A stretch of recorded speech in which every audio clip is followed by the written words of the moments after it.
ভোটের দাগ শুকানোর আগেই আমরা আমাদের যে প্রতিশ্রুতি দিয়েছিলাম নির্বাচনের আগে, সেই প্রতিশ্রুতি পালনের কাজ শুরু করেছি। কেমন আছেন আপনারা? ভালো আছেন সবাই? আলহামদুলিল্লাহ।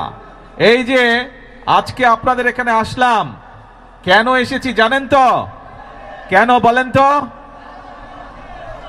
কি কেন এসছে বলেন তো ভাই? ওই যে দূরে দাঁড়াচ্ছেন, হ্যাঁ, খাল খননের জন্য। কি নাম খালটার? পাতালি খাল।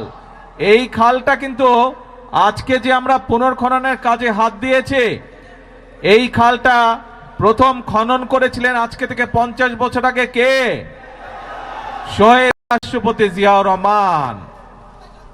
প্রিয় ভাই বোনেরা, এই খালটি আমরা এই জন্য খনন করতে চাই, কারণ আপনাদের নিশ্চয়ই মনে আছে, আপনারা নির্বাচনের আগে শুনেছিলেন যে আমরা দেশের মানুষের সামনে বলেছিলাম যে আমরা সরকার গঠন করতে, আল্লাহর রহমতে সরকার গঠন করতে সক্ষম হলে আমরা দেশের জন্য কতগুলো কাজ করতে চাই, এবং কি কি সেই কাজগুলো।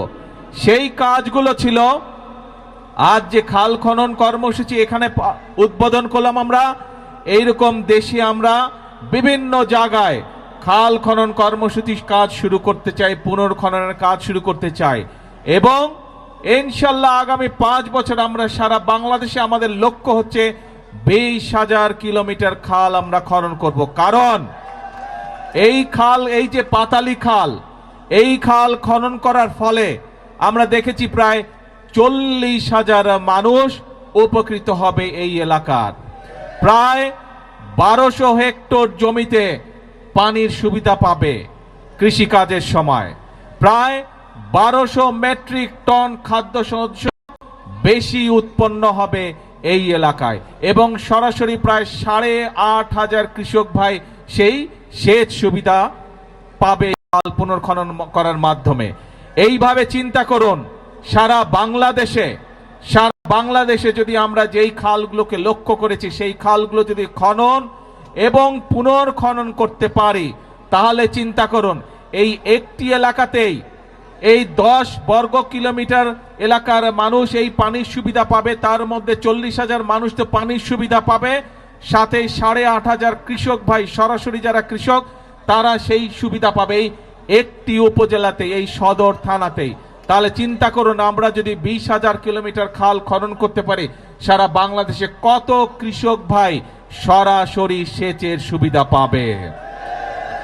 আমরা আগেই বলেছি, সব সময় বলছি, আজকেও বলছি, বিএনপির রাজনীতি হচ্ছে মানুষের জন্য রাজনীতি, এবং সেই জন্যই আমরা কৃষক ভাইদের পাশে দাঁড়ানোর জন্য, কৃষক ভাইদের সুবিধার জন্য, কৃষক ভাইদেরকে স্বাবলম্বী করে গড়ে তোলার জন্য আমরা এই খাল খনন কর্মসূচি যেমন শুরু করেছি, একই সাথে আমরা নির্বাচনের আগে বলেছিলাম যে আমরা কৃষক ভাইদেরকে প্রতি বছর তাদের বীজ, কীটনাশক, ওষুধ বলুন, সার বলুন কেনার জন্য প্রতি বছর এককালীন আমরা তাদেরকে 2,500 টাকার একটি সুবিধা দিতে চাই, এবং সেটি দিব আমরা ইনশাল্লাহ কৃষক কার্ডের মাধ্যমে।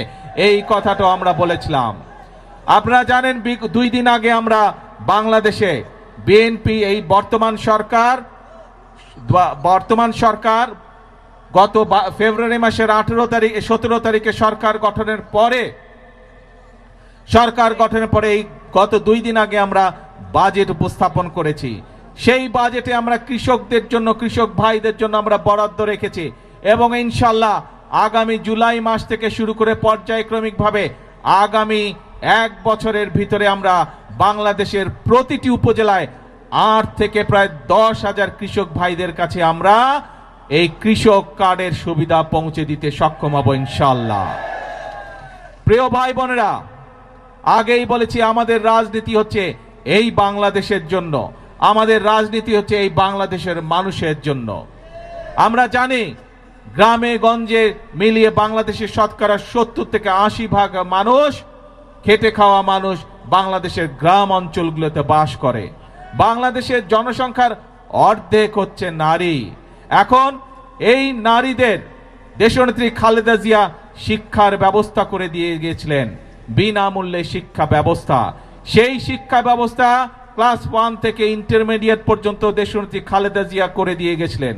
এই নারীরা যদি শিক্ষিত না হয়, তারা যদি স্বাবলম্বী হতে না পারে, তাহলে পুরুষের পাশে দাঁড়াতে পারবে না এবং বাংলাদেশ এগিয়ে যেতে পারবে না। সেই জন্য এই নারীদের শিক্ষা ব্যবস্থা, তারা যাতে আরো শিক্ষার সুযোগ পায়, সেই জন্য স্নাতক পর্যন্ত বা ডিগ্রি পর্যন্ত আমরা এই বর্তমান সরকার মেয়েদের শিক্ষা ব্যবস্থা ফ্রি করার ঘোষণা দিয়েছে। এবং শুধু তাই নয়, একই সাথে আমরা যারা ভালো রেজাল্ট করবে তাদেরকে আমরা উপবৃত্তিও দিব, সেই ব্যবস্থাও আমরা রেখেছি এই বাজেটের মধ্যে। এবং একই সাথে এই যে বাংলাদেশের শতকরা 70% মানুষ, অন্তত 70% মানুষ যে গ্রামে বসবাস করে, এই গ্রামের পরিবারগুলোকে স্বাবলম্বী করে গড়ে তোলার জন্য আমরা মায়েদের হাতে ফ্যামিলি কার্ড তুলে দেবার ঘোষণা দিয়েছি। এবং যেমন স্বরাষ্ট্রমন্ত্রী এখানে একটু আগে বলেছেন যে ভোটের দাগ শুকানোর আগেই আমরা আমাদের যে প্রতিশ্রুতি দিয়েছিলাম নির্বাচনের আগে, সেই প্রতিশ্রুতি পালনের কাজ শুরু করেছি। আপনাদের নিশ্চয়ই মনে আছে, কালি শুকানোর আগেই আমরা ফ্যামিলি কার্ড দেওয়ার কাজ শুরু করেছি। এই সেই ভোটের কালি শুকানোর আগে আমরা কৃষক কার্ড দেওয়া শুরু করেছি। ভোটের কালি শুকানোর আগে আমরা খাল খননের কাজ শুরু করেছি। ঠিক যেভাবে ফ্যামিলি কার্ডের কাজ শুরু করেছি, ইনশাল্লাহ আগামী 1 বছরের মধ্যে বাংলাদেশের প্রতিটি উপজেলায় আমরা চেষ্টা করছি প্রত্যেক উপজেলা 8 থেকে 10 হাজার মায়ের হাতে আমরা এই ফ্যামিলি কার্ডের সুবিধা তুলে দিব।